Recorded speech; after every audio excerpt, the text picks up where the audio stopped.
Saul Rodriguez and Freeway Ricky Ross. Through the wire. Cool. I did some math earlier, Rick, and it came up. They just said that Google just passed Apple and become the number one company. But with inflation, if you were doing now what you were doing then, you would have been a top company. You realize that, right? Yep.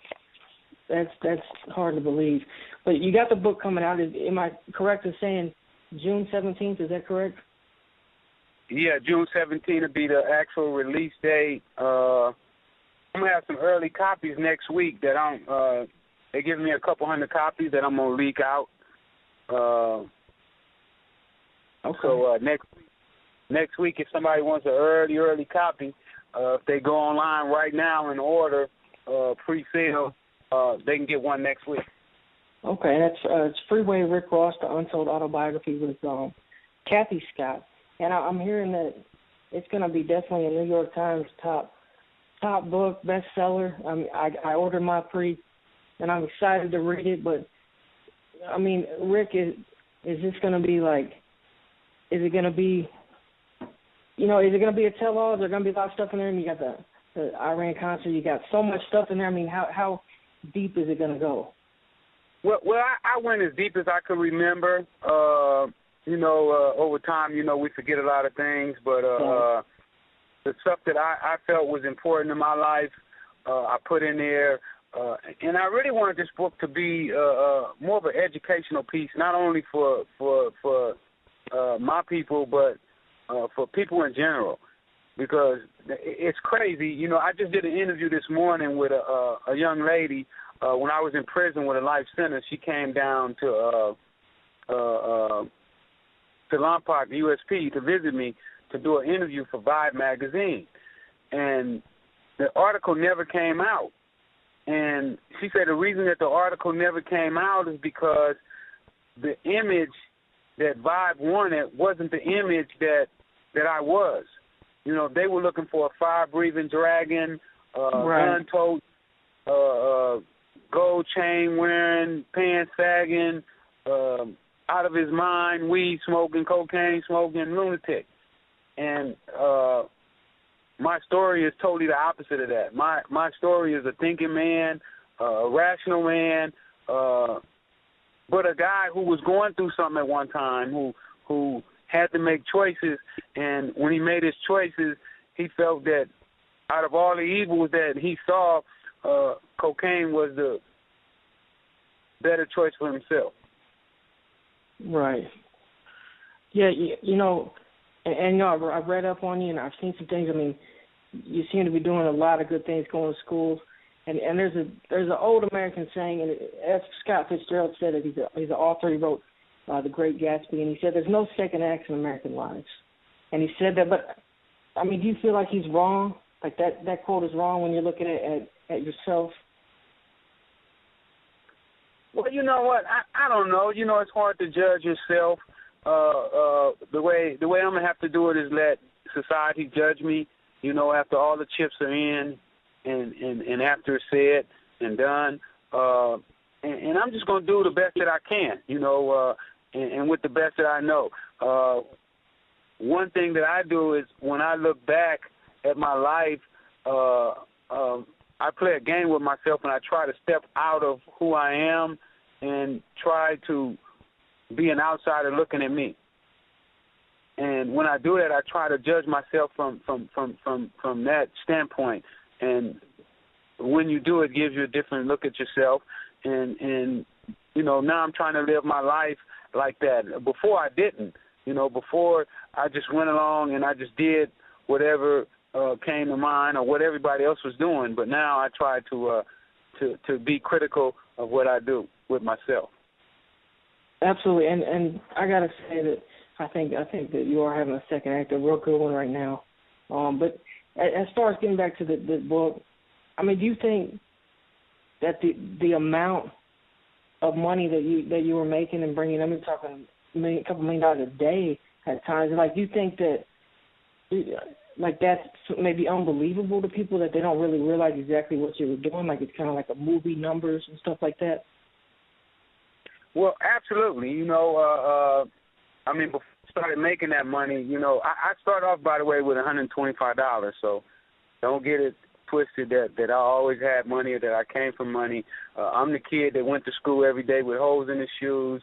I used to tape, glue tennis balls around the tip of my toe of my shoes because where they going to get to see that in the book when I go in more details, because I wore out all the socks. All my socks had the same hole in them because my shoes had holes in them. So I don't know if people will be able to really just that kind of money, but, I look at life like this here. That was small potatoes, but what I'm getting ready to do. Right now, I'm working on some things that's going to really, really shock the world. And in my book, I laid out the principles that I used to do that.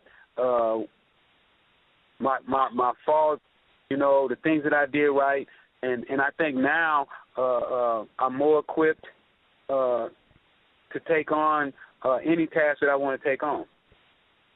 Absolutely. But I did some research, like I said, and it said that you were quite the athlete back in the day. I heard, even talks of athletic scholarship. But what was your best sport? Well, I probably excel better in tennis than I did at anything else. But I liked football, I liked basketball, a little baseball. But when I was in junior high school, I figured out that I was too small for basketball and football. None of the high school coaches were interested in me playing on their team, and I really gravitated all the way to tennis. And I did pretty good. I could beat a few guys that was on the circuit, but never had the money to really excel, to really go out on the circuit and get comfortable to where where I could win. Right. Yeah. Okay. And in the book coming out June 17th, what is there anything you can give us, a hint or a person's name or anything that's really going to shock people? Anything that people might not know that you were affiliated with, or I read Magic Johnson. I've seen all sorts of different things, and that was obviously when you were doing well, they're gonna get to find out about Anita Baker's career. That's one, that's in there. But I think my book is really going to be eye opening for the world. It's going to show how this white guy was able to kill young Trayvon Martin and feel justified in doing so simply because he had on a hoodie and a bag of Skittles. Right, yeah, and then that's, obviously a tragedy with Trayvon there. But yeah, Freeway Rick Ross, it's great having you out. I can't wait to read the book. I'm going to tell everybody to go buy it. Now, I do want to get into your the boxer we have on the line, Saul Rodriguez. Saul, you're actually undefeated. What's up next with you?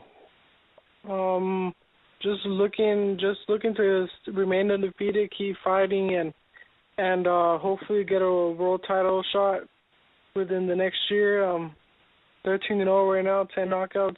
I'm going up in the rankings and just looking to get my shot for the title. I see that. I mean, you're climbing. You're top 10, top 5 in America. Are you going to get a fight? Somebody can give you a shot. And who do you want it to be? Who would you go after right now? You're calling them out. You're saying, I want to fight you right now. Who is it? Any of the champions at 130, which is a super featherweight, any of the champions I would fight. It wouldn't matter which one. I just want to get a title and then move up a division, and get a world title in the next division. And keep doing that. I understand. I mean, I've watched your fights, but I mean, you got to give me a name. Who could you go in right now? And I mean, is there anybody you don't want to say a name? Is there somebody that you could go after and you could get the belt from? You could beat that guy? The one I do want to fight is Adrian Broner. I would want to fight him. He's not in the same division right now. But once I move up, I feel like I want to fight him. Yeah. I think that'd be a good fight right there. I think that's a good one. Rick, how do you feel about that? Well, Saul's been training with, he trains with Rob Garcia, who was trainer of the year. So Saul is equipped, and he also spars with Mikey Garcia, who is the champ. So, you know, Saul is not new to this, man, and that's why I hooked up with him. You know, I told him when I was in prison that I would be with the champ. And a lot of people thought that meant when Floyd picked me up from the halfway house that's what I meant by being with the champ. And I was like, nah, I'm going to help somebody direct their career and become a super fighter and get super rich. This kid here is going to make more money than De La Hoya made in boxing. When you look at him, he has De La Hoya's looks, and he fights like Floyd. You know, he really likes Floyd. He has a lot of respect for Floyd, and that's what he's building his career on. He wants to do some of the same things that Floyd did. He trains like Floyd. You know, Floyd is one of the best conditioned fighters in the game, and that's why he stays on top. And, you know, I always constantly tell Saul, because, you know, he's only 21. He just turned 21 years old a couple weeks ago. So he's a young kid. He's going to have a long, lustrous career. You know, I agree. I mean, just the amount of fights he had as an amateur, I mean, and watching some of them online, it's just, so I can't wait to see you get a big title shot. I think that there's somebody that is going to be there. I think Rick's right. He's in the right corner. I really like what I'm seeing, so it's good to see that, you know, you're ranked 7-5. I saw different sites rating different things, but I want to see you get a shot, man. I really do. Yeah, thanks. I'm just improving day by day and getting better and better and only getting stronger and wiser and learning more. Yeah, I agree. Okay. Well, Saul Rodriguez right there. Freeway Rick Ross, I appreciate you guys coming on the show. Absolutely. Oh, yeah, you know, my documentary comes out October 10th, theatrically. So it'll be in theaters. You know what? That's my birthday, so we need to get together. October 10th is my birthday, so we need to get together for that, Rick. Well, let's do it. You got to be at the premiere. I will be there. All right, cool. October 10th. Appreciate having you guys on. Appreciate you too. Through the Wire Sports Talk Radio.